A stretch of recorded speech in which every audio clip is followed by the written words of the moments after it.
दहाड़ना, अपनी हुकूमत जमाना, अपना साम्राज्य बनाना, अपने सामने पूरा काफिला झुकाना, अल्टीमेटली अपनी बादशाहत कायम करना, ये सब कुछ तुम आज इस वीडियो में सीख जाओगे। आज एक शेर से तुम सीखोगे कि एक राजा और एक दास वाली जिंदगी में क्या फर्क होता है और कैसे तुम अपने फील्ड के बादशाह बन सकते हो। आज के इस वीडियो में मैं शेयर करूंगा बादशाह के 5 नियम जो हम शेरों से सीख सकते हैं। So let's start the video. Rule number 5, शेर ताकत की निशानी है। शेर फिजिकली और मेंटली बहुत ज्यादा स्ट्रॉन्ग होते हैं। इस पॉइंट को कैसे इग्नोर कर सकते हैं। शेर बनने के लिए जो ये 5वां नियम आपको पता चला है वो एक्चुअली कहता है कि बिना ताकत और अपने स्ट्रॉन्ग प्रेजेंस के आप कभी एक शेर नहीं बन सकते। हर किसी में कमजोरियां होती है, किसी ना किसी तरह की कमजोरी होती है, लेकिन वो कमजोरियां हमें पता होनी चाहिए। इस दुनिया में परफेक्ट कोई भी नहीं है और ना हो सकता है, लेकिन जब तुम अपने वीकनेसेस पर काम करते हो तब तुम ये जान जाते हो कि असल में तुम क्या हो और कितने लायक हो। और जब ऐसा होगा तो चाहे मैदानी जंग हो या जिंदगी की जंग हो, तुम्हारा जीतना बहुत आसान हो जाएगा। दूसरी चीज की ताकत पैदा करनी है। इसके लिए उस कंफर्ट जोन को फोड़ना है, आलस को मारना है और अपनी शारीरिक क्षमता और मानसिक मजबूती को बहुत ताकतवर करना है। ये आराम से बिस्तर पर लेटे लेटे नहीं मिल जाएगा। इसके लिए हर दिन पसीना बहाना होगा। कई ऐसे योग और कसरत हैं जिससे एक इंसान का शरीर एक आम शख्स के मुकाबले 10 गुना तक बलशाली हो जाता है। याद रखना, बादशाह का सफर दिखता खूबसूरत है मगर होता कठिन है। इस पर चलने के लिए ताकतवर तो बनना पड़ेगा, शरीर से भी और अपने दिमाग से भी। Rule number 4, they lead don't follow. एक शेर भेड़ों के ग्रुप की तरह अपने मालिक के इशारों को फॉलो नहीं करता, वो अपनी राह खुद चुनता है। जब जब बात राजा और दास की होगी या शेर और दूसरे जानवरों की होगी तो एक बात का जिक्र तो हमेशा होगा। जो भेड़ होती है उसकी जिंदगी हमेशा गडरिये के इशारों पर चलती है। जहाँ वो गडरिया ले जाता है भेड़ सिर झुकाए वहाँ चलने लगते हैं। उसके अपने सपने, अपनी मंजिल, अपनी इच्छा कुछ भी नहीं होती। उसके पास और कोई रास्ता नहीं है, वो जाए भी तो कहाँ जाए। दूसरे भेड़ों को जब सिर झुकाए देखता है तो वो भी अंधों की तरह उन्हें फॉलो करने लगता है। और जब बहुत ज्यादा ही दुखी होता है तो क्या ही उखाड़ लेता है, ज्यादा से ज्यादा मिमिया लेता है, फिर उसी तरह जीने लगता है। जबकि अगर हम बात करें एक शेर की तो शेर का कोई मालिक नहीं होता, वो खुद अपना मालिक होता है। वो अपनी जिंदगी योद्धा की तरह जीता है और जब तक जीता है अपने दम पर जीता है, अपने उसूलों पर जीता है। शेर को जब तकलीफ होती है ना तब वो भेड़ों की तरह मिमियाता नहीं है बल्कि दहाड़ कर लड़ता है। शेर की आंखों में जुनून होता है। शेर अपने शिकार का सपनों की तरह पीछा करता है, उसके लिए लड़ता है और अपनी मंजिल खुद तय करता है। इसलिए वो राजा है, जंगल का भी और अपने दिल का भी। शेर की आंखों में जुनून होता है, धाड़ में आत्मविश्वास और जिंदगी अपने उसूलों पर जीने का हौसला होता है।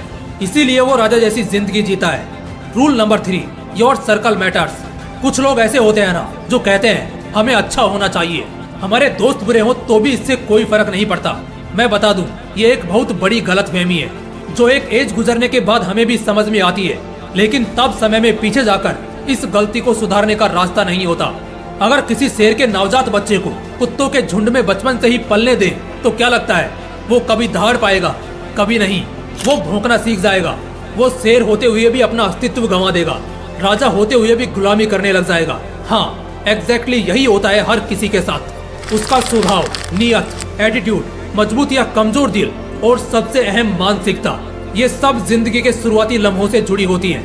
इसी पर किसी ने एक बड़ी अच्छी बात भी कही है कि अगर कुत्तों से दोस्ती रखोगे तो भौंकना भी सीख जाओगे, लेकिन अगर शेरों के साथ रहोगे तो झुकाना सीख जाओगे। यही होता भी है। अगर एक इंसान बुज़दिल, कमजोर और अश्लील संगत को धारेगा तो एक समय बाद वो भी पूरी तरह इसमें ढल जाएगा।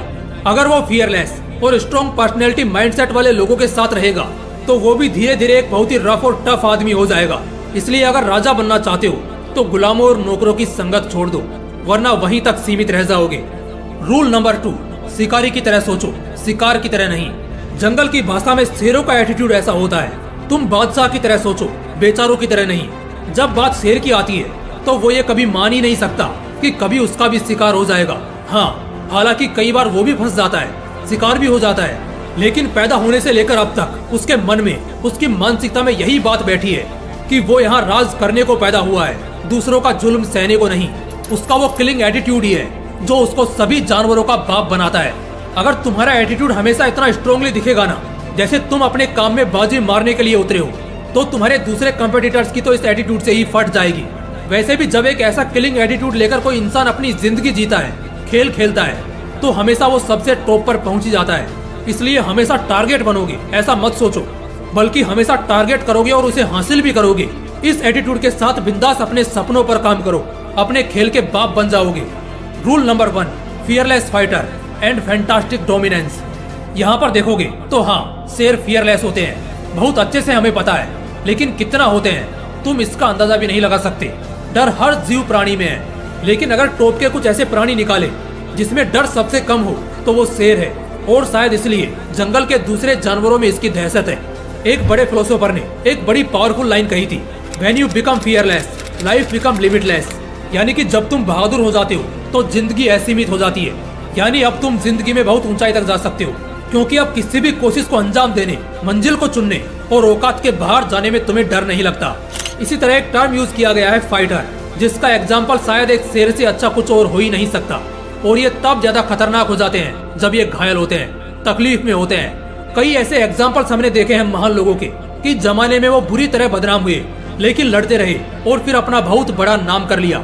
इसी तरह की फाइटिंग स्पिरिट होती है एक शेर में, जब वो फियरलेस होने के साथ साथ एक फियरलेस फाइटर भी होता है। और इन सब के बाद वर्चस्व बनाना कोई बहुत बड़ी बात नहीं है। हाँ, एक पावरफुल डोमिनेंस, एक राजा बनने के लिए, बॉस बनने के लिए, या चाहे मालिक बनने के लिए, चाहे कुछ भी बड़ा बनने के लिए वो डोमिनेंस हासिल करना बहुत जरूरी है, जिसे हम दूसरी भाषा में बादशाहत या अपनी हुकूमत कहते हैं। और यहाँ पर किसी को डरा धमका कर उससे जीवजुरी नहीं कराते हैं, बल्कि आप खुद अपना ओरा इतना शार्प और ऊंचा कर लेते हैं कि लोग खुद आपके सामने आते ही चुप हो जाते हैं और आपकी एग्जिस्टेंस वहाँ राजा वाली होती है।